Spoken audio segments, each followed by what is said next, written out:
जय हिंद साथियों, नमस्कार। स्वागत है आप सबका कंपटीशन वॉर के यूट्यूब चैनल में। मेरा नाम है संदीप, उपस्थित हूँ आपके लिए लेकर के एक नई वीडियो। दोस्तों, आज की वीडियो में हम बात करेंगे एक बुक की जिसका नाम है चॉइस।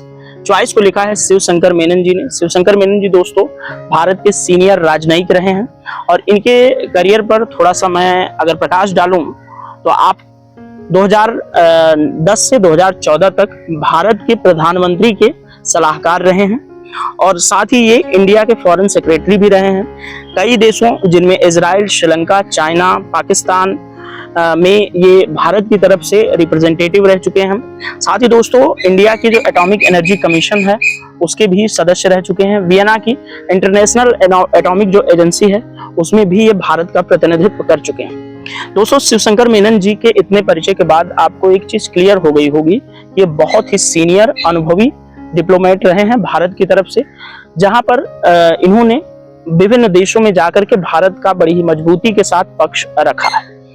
उसी अपने अनुभव को साझा करते हुए उन्होंने एक किताब लिखी जिसका नाम है चॉइस। आप करीब से देखें, choice India the making choice inside the making of India's foreign policy. Choice के अंदर दोस्तों basically 5 chapter Shiv Shankar Menon sir ने लिखा है और इन 5 चैप्टर्स के अंदर भारत द्वारा लिए गए महत्वपूर्ण 5 ऐतिहासिक फैसलों का जिक्र इस किताब के अंदर किया गया है। अंत की जो इन्होंने जो समरी प्रस्तुत की है और जो विदेश नीति के संबंध में अपने विचार प्रस्तुत किए हैं वो एक और 6ठे चैप्टर के अंदर इन्होंने शामिल किया हुआ है। दोस्तों, इस बुक की समीक्षा के अंदर हम 5 चैप्टर्स को अच्छे से थोड़ा सा देख लेते हैं कि 5 चैप्टर्स के अंदर क्या है। एक ओवरव्यू आपको प्रोवाइड कराता हूं 5 चैप्टर्स का, क्योंकि ये बुक इतनी इंटरेस्टिंग है कि अगर अभी मैं 5 चैप्टर्स के अंदर की चीजें मैं आपसे डिस्कस कर दूंगा तो फिर ये बुक पढ़ने का आपका मजा जो है वो नहीं आएगा। तो चलिए एक एक करके सभी चैप्टर्स पर बात कर लेते हैं। तो दोस्तों, पहला जो चैप्टर रहा है इस बुक का, उस चैप्टर का नाम है pacifying the border, the 1993 border peace and tranquillity agreement with China.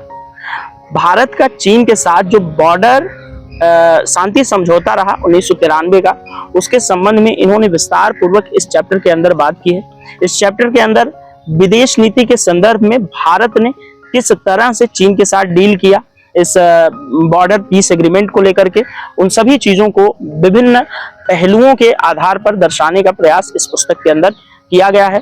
साथ ही चाइना ने इस बॉर्डर पीस एग्रीमेंट को किस तरह से देखा, उन्होंने किस तरह से इसको इनिशिएट किया, उस पर भी इन्होंने बहुत विस्तार पूर्वक और बहुत अच्छे से बताया हुआ है। दोस्तों, यदि इसके दूसरे चैप्टर की बात करें तो दूसरा चैप्टर भारत की विदेश नीति के संदर्भ में लिए गए एक और महत्वपूर्ण फैसले की तरफ हमारा ध्यान आकर्षित करता है।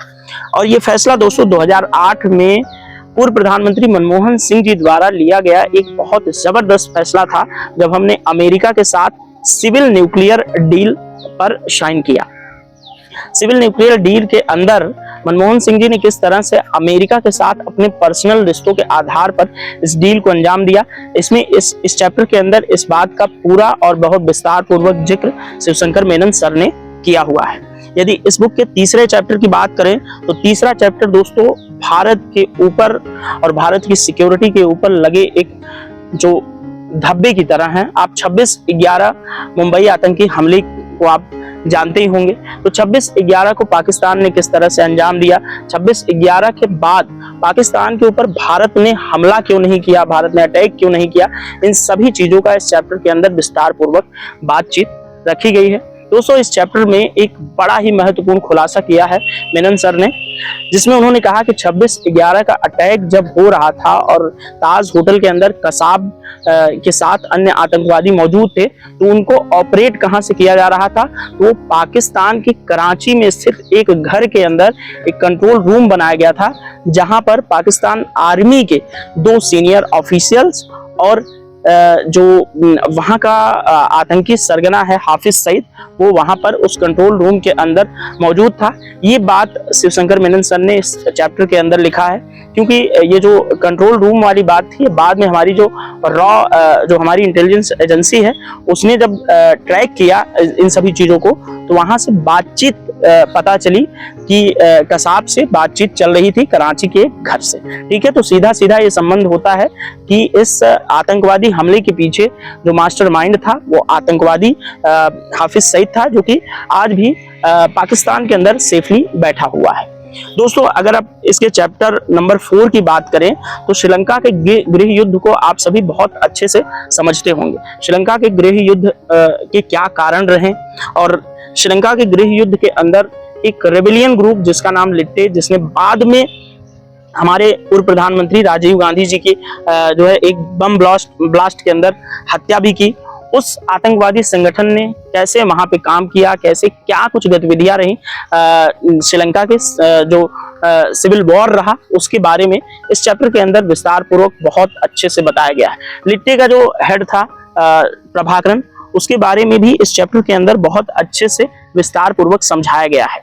अब आइए 5वें चैप्टर की तरफ बढ़ते हैं। तो 5वां चैप्टर दोस्तों भारत के परमाणु हथियारों को लेकर के जो हमारी नो फर्स्ट यूज पॉलिसी है, उसके बारे में भी बड़ा विस्तार पूर्वक इस चैप्टर के अंदर बताया गया है कि हमने आखिर अपने न्यूक्लियर डॉक्ट्रिन के अंदर नो फर्स्ट यूज शब्द का इस्तेमाल क्यों किया, या नो फर्स्ट यूज जैसी लाइन हमने क्यों तोड़ी। एक तो यहाँ पर जो डिस्कस किया गया था, हम एक शांति प्रिय देश रहे हैं हमेशा से, और हमारा इतिहास रहा है कि कभी भी हमने किसी कमजोर देश के ऊपर हमला नहीं किया है।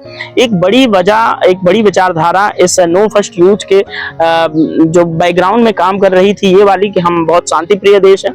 दूसरे, जब 1998 में अटल बिहारी वाजपेयी जी प्रधानमंत्री थे, तो उन्होंने नो फर्स्ट यूज के बाद एक और शब्द जोड़ा रिटेलिएशन के ऊपर, कि अगर हमारे ऊपर कभी परमाणु हमला होता है तो जब हम रिटेलिएट करेंगे तो रिटेलिएशन में सामने वाले दुश्मन देश की हम बिल्कुल सफाया कर देंगे। इसी को ध्यान में रखते हुए एक वाकया मुझे याद आता है कि जब कारगिल वॉर हो रहा था 1999 में, तो भारतीय प्रधानमंत्री अटल बिहारी वाजपेयी जी को अमेरिका के राष्ट्रपति का फोन आता है और वो कहते हैं कि पाकिस्तान आपके ऊपर परमाणु हमला करने वाला है। तो भारत के प्रधानमंत्री बदले में जवाब में राष्ट्रपति अमेरिका के राष्ट्रपति से कहते हैं कि ठीक है, हम आधा भारत का 1/4 हिस्सा गंवाने के लिए रेडी हैं, लेकिन आपको, यानी कि उन्होंने भारत के प्रधानमंत्री जी ने अमेरिका के राष्ट्रपति को संबोधित करते हुए कहा कि आप एक वादा और आपसे किए देता हूं कि ध्यान रखिएगा, कल सुबह का सूरज पाकिस्तान नहीं देखेगा, यानी कि हम उसके ऊपर इतना खतरनाक हमला करेंगे परमाणु बम से कि दुनिया के नक्शे से पाकिस्तान को मिटा देंगे। तो इस तरह से कुछ वाकये इतिहास के अंदर हुए। उन सभी चीजों का जिक्र इस पुस्तक के इस 5वें चैप्टर के अंदर किया गया है कि नो फर्स्ट यूज हमने क्यों अपनाया, अटल बिहारी वाजपेयी जी की नीतियों के बारे में इसमें विस्तार पूर्वक बहुत अच्छे से शिवशंकर सर ने जिक्र किया है।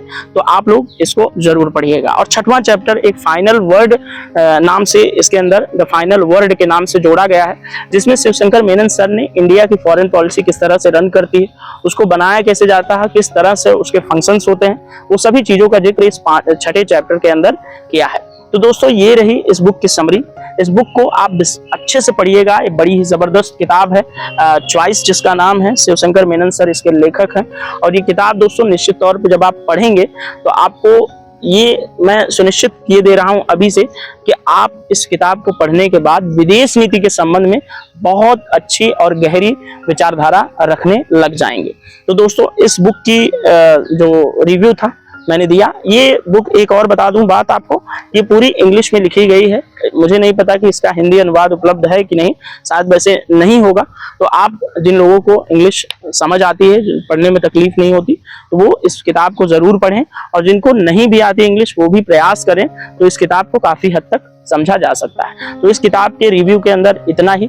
अब आगे हम किसी अन्य वीडियो के अंदर एक और किताब का रिव्यू करने के लिए आपसे मुखातिब होंगे। दोस्तों, अगली जो हमारी किताब रिव्यू के लिए है, वो मैं पहले ही आपको बता देता हूँ। नेहरू बनाम सुभाष एक किताब है, रुद्रांशु मुखर्जी द्वारा लिखी गई ये बुक है, जिसका हम अगले वीडियो में बुक रिव्यू लेकर के हाजिर होंगे। तो जरूर पढ़िएगा शिवशंकर मेनन सर द्वारा लिखी गई चॉइस पुस्तक, जो अंतर्राष्ट्रीय संबंधों के बारे में आपकी समझ को बहुत गहरा बनाएगी। तो दोस्तों, इस वीडियो में इतना ही। मिलेंगे नेक्स्ट वीडियो में, तब तक के लिए धन्यवाद।